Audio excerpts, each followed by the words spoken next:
ഒരിക്കലും അതെ. പക്ഷെ ഇപ്പോഴും ചെറുപ്പമുള്ള കണ്ടില്ലേ, ഞാൻ ഇൻസ്റ്റാഗ്രാമിൽ പോസ്റ്റ് കണ്ടു കൂളിംഗ് ഗ്ലാസ് ഒക്കെ വെച്ചിട്ട് നല്ല മ്യൂസിക് ഒക്കെ ഇട്ടിട്ട്. മൊത്തത്തിൽ ചെറുപ്പമാണെന്ന് കാണിക്കാൻ വേണ്ടിയുള്ള ഒരു ഷോ പിന്നല്ല. അപ്പൊ ഞാൻ ചോദിക്കട്ടെ, ഇവിടെ വന്നിട്ട് ഇപ്പൊ എത്ര നാളായി? ഇവിടെ വന്നിപ്പോ ഒരു 1 year കഴിഞ്ഞു. 1 year. ഇവിടെ എറണാകുളത്ത് വർക്കുള്ളപ്പോ ഇവിടെ നിൽക്കും അല്ലേ? ഇപ്പൊ ഞങ്ങള് ഇവിടെ എറണാകുളത്തൊരു ഞങ്ങൾക്കൊരു വീട് വേണമെന്നുള്ളൊരു വലിയൊരു ആഗ്രഹമായിരുന്നു. അപ്പൊ എന്നെ കാണിച്ചായിട്ട് വീടെല്ലാം കാണിച്ചായിട്ട് ഫസ്റ്റ് ഇവിടെ തുടങ്ങാം അല്ലേ? ഓക്കെ. അപ്പൊ നമ്മള് കേറി വരുമ്പോ തന്നെ ലിവിംഗ് റൂമിൽ ഇവിടെ ആക്ച്വലി ഇവിടെ ഒരു കുഞ്ഞ് പൂജാമുറി പോലെ നമ്മൾ ചെയ്തു വെച്ചിട്ടുണ്ട്. ഓ, അപ്പൊ ഇവിടെ നിന്നാണ് പ്രാർത്ഥന കാര്യങ്ങളൊക്കെ? അത്യാവശ്യം ഇതിനകത്ത് ഒരു കുഞ്ഞ് ചെറിയ ഇത്രയും മതിയാവും. കാരണം നമുക്കൊരു അതിനുള്ള സ്പേസ് എന്ന് പറഞ്ഞിട്ട് അല്ലാതെ ഒരു റൂമായിട്ടൊന്നും അല്ലാതെ ഒരു കുഞ്ഞ് പ്രാർത്ഥനാ മുറി പോലെ അത് ചെയ്തിട്ടുണ്ട്. ഇത് സൈഡിലൊക്കെ സൈഡിലെല്ലാം ഇതിങ്ങനെ നമ്മളൊരു ജസ്റ്റ് ഷോപ്പീസ് പോലെ വെച്ചിട്ടുള്ളൂ. പക്ഷെ ഒരു പ്രയറിന് വേണ്ടി ഇത് മാത്രം, അതിനു വേണ്ടി മാത്രം സെറ്റ് ചെയ്തിരിക്കുന്നത്. ഇതെന്താ? ഇത് ഒരു സോഷ്യൽ ജസ്റ്റിസിന്റെ ഞാൻ അതിലുണ്ടായിരുന്നു. ഓക്കെ. അപ്പൊ ഇത് നമ്മൾ പ്രേയറിന് വേണ്ടി മാത്രം സെറ്റ് ചെയ്ത്, ഇതിന് സൈഡിലുള്ളതെല്ലാം മേടിച്ചതാണോ ഇങ്ങനെ? ഐ മീൻ ഇവിടെ ഇത് ഒന്ന് ഭംഗിയാക്കാനല്ലേ? ഓക്കെ. പിന്നെ ഇത് കിച്ചൺ ആണ്. കിച്ചൺ ആണ് എന്റെ ഫേവറേറ്റ്. കാരണം എന്താ, നമുക്ക് ഫുഡ് കിട്ടുന്നത്. എനിക്ക് എന്താ ഫുഡ് ഉണ്ടാക്കി വെച്ചേക്കണെന്ന്? ഫുഡ് ഒന്നും ഉണ്ടാക്കിയിട്ടില്ല, വേണമെങ്കിലും ഉണ്ടാക്കണം. ഇവിടെ അങ്ങനെ ഒരു ഫുഡിന്റെ കൺസെപ്റ്റിലേക്ക് പോയിട്ടില്ല. എപ്പോഴും വൈഫും മക്കളൊക്കെ ഉള്ളപ്പോ മാത്രമേ കുക്കിംഗ് നടക്കുള്ളൂ. ഞാൻ ഉണ്ടാക്കി കഴിഞ്ഞ ഇവിടെ മൊത്തം അലങ്കോല. ചേട്ടാ കുക്ക് ചെയ്യില്ല? അത്യാവശ്യം ചെയ്യും, പക്ഷെ ചെയ്ത് കഴിഞ്ഞ് പാത്രം കഴിയുണ്ട്. അത്യാവശ്യം ഓംലെറ്റ്, പപ്പടം. അങ്ങനെയൊന്നുമല്ല, ഞാൻ നല്ല മീൻകറിയും ചിക്കൻ കറിയും എല്ലാം ഉണ്ടാക്കും. എന്നിട്ട് എനിക്കൊന്നും വെച്ചില്ലല്ലോ. എന്താ പ്രോബ്ലം എന്ന് വെച്ചാല് ഇത് കത്തിച്ച് ഇതിന്റെ പാത്രങ്ങളൊക്കെ എടുത്ത് നമ്മള് ചെയ്തു തുടങ്ങിയാൽ പിന്നെ ഇതൊരു ക്ലീനിങ് എന്ന് പറയുന്ന ഒരു പ്രോസസ്. നമ്മൾ സ്ത്രീകളുടെ വാല്യൂ എപ്പോഴും മനസ്സിലാക്കുന്ന അവിടെ ക്ലീനിങ്ങിലാണ്. ഇത് കഴിഞ്ഞ് എല്ലാം ക്ലിയർ ആക്കി ഒന്ന് സെറ്റ് ആക്കി വെക്കാം. ഫുഡ് ഉണ്ടാക്കാൻ എളുപ്പമാണ്, നമ്മൾ പെട്ടെന്ന്. അതുകൊണ്ട് ഫാമിലി ഉള്ള സമയത്ത് കുക്ക് ചെയ്യുന്നതായിരിക്കും കുറച്ചുകൂടെ ബുദ്ധിയെന്ന് വിചാരിച്ചാൽ ഞാൻ മാക്സിമം അങ്ങ് ഒഴിവാക്കും.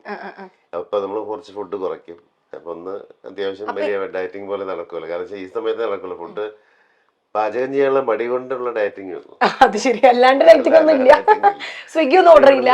ഓർഡർ ചെയ്യും, അത്യാവശ്യം ഓർഡർ ചെയ്യും. ഇവിടുന്ന് പിന്നെ നല്ല നല്ല വ്യൂ ഉണ്ടല്ലേ പുറത്തേക്ക്. തുറന്നോക്കട്ടെ. അയ്യോ, തുറക്കാൻ പറ്റണില്ല, എത്തണില്ല. നല്ല അടിപൊളി വ്യൂ. അവിടെ കായലും കൊച്ചി ഫുൾ കാണാം. നമുക്ക് നല്ല കുറെ ബിൽഡിങ്സ്, ലൈറ്റ് ഒക്കെ ഇട്ട് രാത്രി അടിപൊളിയായിരിക്കും. രാവിലെ നേരത്തെ എണീക്കുമ്പോഴും അടിപൊളിയായിരിക്കും അല്ലേ? അവിടെയാണ് ഇത്. ഓക്കെ. ഇത് ഫുള്ള് സ്റ്റോറേജ് സ്പേസ് ആയിട്ട്. ഇതെല്ലാം കുഞ്ഞു ഒരു കിച്ചൺ. ഓക്കെ. നമുക്കൊരു ഫാമിലിക്ക് ഞങ്ങൾക്ക് വേണ്ടി മാത്രമുള്ളൊരു. പക്ഷെ എന്നാലും എനിക്ക് എന്തെങ്കിലും ഉണ്ടാക്കി തന്നെ എനിക്ക് വിഷമം. ഉറപ്പായിട്ടും. ഇപ്പൊ എന്താ ഉള്ളത് കഴിക്കാൻ? ഇപ്പൊ നോക്ക്. ഞാൻ നോക്കട്ടെ, അല്ലെങ്കിൽ നമുക്ക് സ്വിഗ്ഗിയിൽ ഓർഡർ ചെയ്യാം. ഞാൻ ഉണ്ടാക്കി തരാം. ഞാൻ ഉണ്ടാക്കി തരട്ടെ. എന്താ ഉള്ളത് ഇവിടെ? മുട്ട ഉണ്ടോ? ആകെ അറിയുന്ന ഓംലെറ്റ് ആണ്. ഞാൻ പറയട്ടെ, നൂഡിൽസ് ഉണ്ടാക്കി തരട്ടെ? മാഗി ഇല്ലേ? മാഗി ഉണ്ടോ നോക്കാം, നമുക്ക് ചെക്ക് ചെയ്യാം. ഞാൻ ഉണ്ടാക്കി തരൂട്ടാ, പോകുന്നതിന് മുന്നേ ഞാൻ ഉണ്ടാക്കി തരും. ഓക്കെ. അപ്പൊ ഇവിടെ ഇത് കാണിച്ചെന്നില്ല, വാഷ് ബേസിൻ. ഇതൊരു വാഷ് ബേസിൻ. ചുമ്മാ അവരെ ഒന്ന് അലങ്കരിച്ച് നമ്മള് ഇവിടെ ഒരു ഇന്റീരിയർ ചെയ്യുന്നവര് ചെയ്ത ഒരു പരിപാടികളാണ്. നല്ല ഭംഗിയുണ്ട്. അത്യാവശ്യം കോമൺ ടോയ്ലറ്റ്. ഇവിടെ കോമൺ ടോയ്ലറ്റ് അല്ലേ? ചേട്ടാ ഞാൻ ചോദിക്കട്ടെ, ആട് 3 ചേട്ടൻ ഉണ്ടെന്ന് കറക്റ്റ് ആണോ? അറിയില്ല, അവരിനി ഫൈനലൈസ് ചെയ്യണം. അല്ല, അവര് പറയുമ്പോഴേ പറയും. കാരണം വെച്ചാൽ അവരെല്ലാവരും നല്ല സുഹൃത്തുക്കളാണ്. അപ്പൊ നമ്മളതിൽ കാരണം 1 ഉം 2 ഒക്കെ ഗംഭീരമായിട്ട് നമ്മളൊക്കെ സ്വീകരിച്ചുകൊണ്ട് തേർഡിൽ എങ്ങനെയെങ്കിലും, കാരണം ആ ഒരു ടീമാണല്ലോ. നമ്മുടെ ഒരു ജോണറാണ്. അതിനകത്തൊക്കെ നമുക്ക് വരാൻ പറ്റിയാൽ വലിയ സന്തോഷം. ഇത് കണ്ടിട്ടെങ്കിലും അവര് വിളിക്കട്ടെ. ഇനി നെക്സ്റ്റ് നമുക്ക് എന്താ റൂം കാണാല്ലേ? ഇതൊരു ബെഡ്റൂമാണ്. പക്ഷെ അത് നമ്മളൊരു ജസ്റ്റ് ഇതുപോലെ ആക്കി. ഇത് ബെഡ്റൂമാ? ബെഡ്റൂം ആയിരുന്നു, അത് നമ്മൾ മാറ്റിയിട്ട് ജസ്റ്റ് ഒരു വിസിറ്റിംഗ്, നമുക്ക് ഫ്രണ്ട്സ് ഒക്കെ വന്നിരിക്കാനും അത്യാവശ്യം ഉള്ള സ്പേസിൽ. ഇവിടെയാണ് നിങ്ങൾ ചില്ല് ചെയ്യണ ഏരിയ? ടിവി കണ്ട് ചില്ല് ചെയ്യണ ഏരിയ എന്ന് വെച്ചാൽ സിനിമയൊക്കെ കാണാം. അപ്പൊ നമുക്ക് ഒരുപാട് വലിയ സ്ക്രീൻ വെക്കാൻ പറ്റില്ല. അപ്പൊ ഒരു ഇന്റീരിയർ വലിയ സ്ക്രീൻ വെച്ച് കഴിഞ്ഞാൽ നമുക്ക് ഇത്രയും ഡിസ്റ്റൻസ് വേണമല്ലോ. ഇത് മാക്സിമം ഇത് കറക്റ്റ് ആണല്ലേ? സിനിമ കാണുന്നതും എല്ലാം ഇതിനകത്തായിരിക്കും. അപ്പൊ ഇതിനകത്തങ്ങ് കഥ കടച്ച് ഇതിനകത്ത് ഇരുന്ന് കഴിഞ്ഞാൽ പിന്നെ സിനിമ കഴിയുന്നവരെ രാത്രി ഒരു 12 മണി വരെ എല്ലാവരും ഞാൻ ഇവിടെ തന്നെ പറയാം. ഇതൊക്കെ ആരാ സെലക്ട് ചെയ്ത്? സത്യത്തിൽ ഈ കംപ്ലീറ്റ് സെലക്ഷനും കാര്യങ്ങളൊക്കെ ആരാ? ഇതൊക്കെ ഓൾമോസ്റ്റ് വൈഫിന്റെ ആണ്. കാരണം ഞാൻ സെലക്ട് ചെയ്യുന്നത് ചിലപ്പോ അത്ര നന്നാവാൻ വഴിയില്ല. അപ്പൊ പുള്ളിക്കാരത്തെയാണ് ഇതെല്ലാം നല്ല ഭംഗിയുണ്ടല്ലേ? ചിലതൊക്കെ പിന്നെ നമുക്ക് പിന്നെ ചിലത് പിന്നെ ഗിഫ്റ്റ് ആയിട്ട് വരുന്ന സമയത്ത് പഴയത് നമ്മൾ റീപ്ലേസ് ചെയ്യും. ചിലപ്പോ ചില നല്ല സാധനങ്ങൾ കാണുമ്പോ അത് മാറ്റി. ഞാനോർത്ത് ഞാൻ എന്തോ ചെയ്ത് ഓണായത്. ഓക്കെ, അപ്പൊ ഇതൊക്കെ നമുക്ക് കിട്ടിയ ഒരു മൂവീസിനായിട്ട് കിട്ടിയതല്ലേ? ഇത് ജസ്റ്റ് ഇത് ഉള്ളൂ. ബാക്കി പാലക്കാടാണ് എല്ലാം ഇരിക്കണം. അത് ഞാൻ ഓർത്തത് അവിടുന്ന് കുറച്ച് എടുത്ത് ഇങ്ങോട്ട് വെച്ചത്. കുറച്ചുകൂടി നമുക്ക് എടുത്ത് വെക്കണം കേട്ടോ. ഇവിടെ സ്പേസ് നമുക്ക് കൂടുതൽ ഇല്ലാത്തോണ്ട് നമ്മളൊന്ന് നിറയ്ക്കാൻ പറ്റില്ല. പഴയതൊന്നും ചെയ്യാൻ പറ്റില്ല. ഇതെടുത്ത് ഹോം, അതിനകത്ത് ഒരു ജസ്റ്റ് ഒരു സീനിൽ ഞാൻ വന്നിരുന്നു. അപ്പൊ അന്ന് ഷീൽഡ് കിട്ടിയപ്പോ അത് എന്നാണെങ്കിലും ഒരു വലിയ വിജയമാണ്. കോവിഡ് സമയത്ത് നമുക്കൊരു ഇതായിരുന്നു. അപ്പൊ അങ്ങനെ ആ മെമ്മറി കിട്ടി, മെമ്മറിക്ക് ഇവിടെ വെച്ചു. ഓക്കെ, രാമലീലയൊക്കെ ഉണ്ടല്ലേ? 111 days. അതെ അതെ അതെ, അതുണ്ട്. റോമൻസ് ഉണ്ട്. ഓക്കെ, അപ്പൊ അതാണ് സംഭവം. ഇവിടെ ലൈറ്റ്, നല്ല വാം ലൈറ്റ് ഒക്കെ. ഇത് കണ്ടില്ല നമ്മള്, ഫോട്ടോസ് കണ്ടില്ല, പിള്ളേരുടെയും ചേച്ചിയുടെയും. ഇത് എടുത്തു വെച്ച് കുറച്ച് ഫോട്ടോസ്, ഇനി പുതിയ ഫോട്ടോസ് എടുത്തേക്കണം. ഒരാളുടെ കുറവുണ്ട്, മൂത്ത ആളുടെ. അപ്പൊ അയാളും കൂടെ ഇൻക്ലൂഡ് ആക്കിട്ട്. അപ്പൊ ഞങ്ങള് തമ്മിൽ തല്ലൊന്നുമില്ല, എന്നെ കൂടി ആഡ് ആക്കി? അങ്ങനെ പ്രശ്നങ്ങളൊന്നുമില്ല. അങ്ങനെയൊന്നുമില്ല. എന്റെ പിള്ളേക്ക് ആയിരിക്കണം. അത് അവര് തമ്മിലേ ഉള്ളൂ. അത് ഈ പറയുന്ന രീതിയിൽ ചെറിയ ഫുഡിന്റെ ഐസ്ക്രീമിന്റെ കാര്യങ്ങൾ നമ്മളിങ്ങനെ കാണുമ്പോ സിബ്ലിങ്സ് തമ്മിൽ ഫുള്ള് അടിയും ഇതൊക്കെ ആയിരിക്കില്ലേ? എന്റെ ഫോട്ടോ ഇല്ല, നിന്റെ ഫോട്ടോ വെക്കുന്നൊക്കെ പറഞ്ഞിട്ട് അല്ലേ? അങ്ങനെയുള്ള പ്രശ്നങ്ങൾ അവര് തമ്മിലല്ല. ഓക്കെ, ഈ ടേബിള് ഇത് അവര് അവരടുത്ത് പറഞ്ഞിട്ട് ഇത്ര നമുക്ക് ഈ സ്പേസ് യൂട്ടിലൈസ് ചെയ്താൽ മതി, അതിൽ കൂടുതൽ നമുക്ക് വേണ്ട. ഈ റൂമിന് അത്രയല്ലേ ഞങ്ങൾ 4 പേരേ ഉള്ളൂ. പിന്നെ ആരെങ്കിലും ഗസ്റ്റ് വരികയാണെങ്കിലും അപ്പൊ അവര് കഴിച്ചിട്ട് നമ്മൾ ഇരുന്നാൽ മതി. അല്ലാതെ തിരക്കി ഇവിടെ ഒരു വലിയ ടേബിൾ ഇട്ടിട്ട് എന്റെ ആവശ്യമില്ലല്ലോ. നല്ല രസമുണ്ട്, ക്യൂട്ട് ആയിട്ടുണ്ടല്ലേ? ചെറുതായോണ്ട് ക്യൂട്ട് ആയിട്ട്. ഓക്കെ, ഇത് ബാൽക്കണി. ബാൽക്കണിയാണ് നമ്മുടെ മെയിൻ ഏരിയ. അതെ, ഇവിടെ ഇതാണ് ഞാൻ വെയിറ്റ് ചെയ്തിരുന്നത്. എന്തൊരു സമാധാനം, ശാന്തി, സമാധാനം. ഇവിടെ നല്ല രസമാണ്. നമ്മൾ വൈകുന്നേരങ്ങളിലൊക്കെ അത്യാവശ്യം ഇങ്ങനെ ഇരിക്കാനൊക്കെ. ഇപ്പൊ ഞാൻ നേരത്തെ നമ്മള് കിച്ചണിൽ നോക്കിയതിനേക്കാൾ അടിപൊളി. നമ്മള് രാവിലെ തന്നെ ഇപ്പൊ മഴയത്തൊക്കെ എസ്പെഷ്യലി മഴയത്ത് ഭയങ്കര രസമാണ്. നമ്മള് ചേരട്ട് ഇവിടെ ഇരുന്നാലും മഴയത്ത് നല്ല രസമാണ് അത്യാവശ്യം. പിന്നെ ഈ പറയുന്ന ഇവിടെ ട്രെയിൻ പാസ് ചെയ്യുന്നു, എല്ലാം ഈ നമുക്ക് കാണാം. ഹൈവേ ഒക്കെ ഇവിടെ അടുത്ത് തന്നെയാണല്ലോ. അതാ ഇപ്പഴത്തെ നമ്മൾ ഫ്രണ്ടിൽ നോക്കിയ ക്രൗൺ പ്ലാസയും ക്ലീൻ മഡിയനും എല്ലാം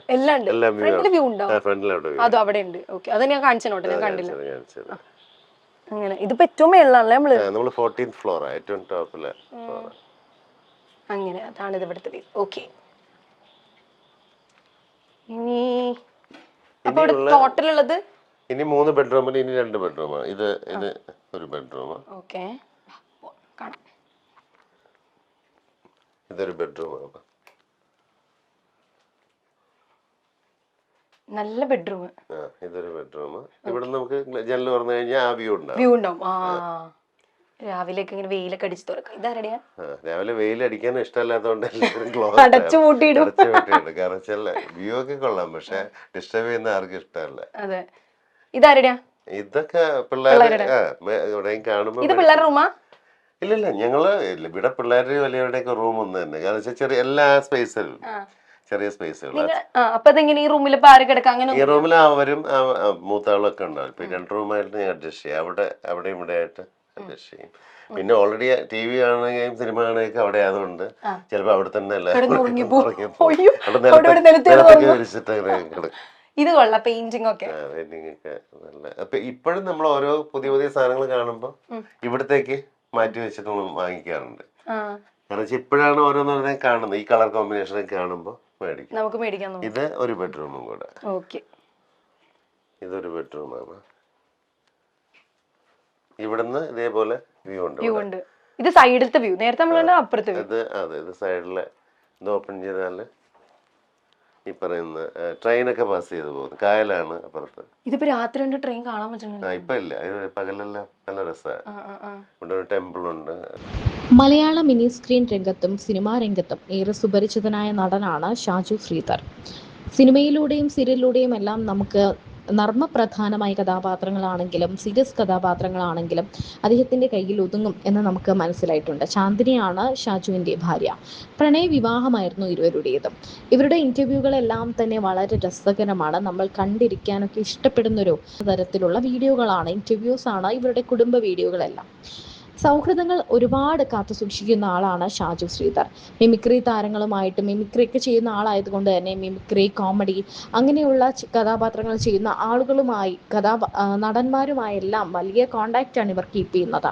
ഇവർക്കിപ്പോൾ ഒരു ഗ്രൂപ്പുമുണ്ട്. അതിനെക്കുറിച്ചെല്ലാം തുറന്നു പറയുകയാണ് ഷാജു. അതോടൊപ്പം തന്നെ കലാഭവൻ നവാസിൻ്റെ മരണത്തെക്കുറിച്ചും അദ്ദേഹം തുറന്നു പറയുന്നുണ്ട്. കലാഭവൻ നവാസാണ് തങ്ങളുടെ ആ ഗ്രൂപ്പിൽ നിന്നും അവസാനമായി മരണപ്പെട്ട കുറച്ചു പേരുണ്ട്. അതിൽ ഒരാളാണ്, 3 പേരിൽ ഒരാളാണ് കലാഭവൻ നവാസ്. കലാഭവൻ നവാസിനെ കുറിച്ച് പറയുമ്പോൾ അദ്ദേഹം അന്ന് സാധാരണ തന്നെ വിളിക്കാറില്ല. എന്നാൽ മരണപ്പെടുന്നതിൻ്റെ അന്ന് ഉച്ചയ്ക്ക് തന്നെ വിളിച്ചു എന്നും ഒരുപാട് കാര്യങ്ങൾ സംസാരിച്ചു എന്നും ഷാജു പറയുന്നു. എന്നാൽ അന്നും വൈകുന്നേരത്തോടെ നവാസ് മരണപ്പെട്ടു എന്ന വാർത്തയാണ് എത്തിയത്. അതിൻ്റെ നടുക്കം ഇന്നും മാറിയിട്ടില്ല. അന്ന് ആ ഫോൺ കോളിൽ നവാസ് പറഞ്ഞ കാര്യങ്ങളൊന്നും താൻ ഒരിക്കലും മറക്കില്ല എന്നും ഷാജു പറയുന്നു.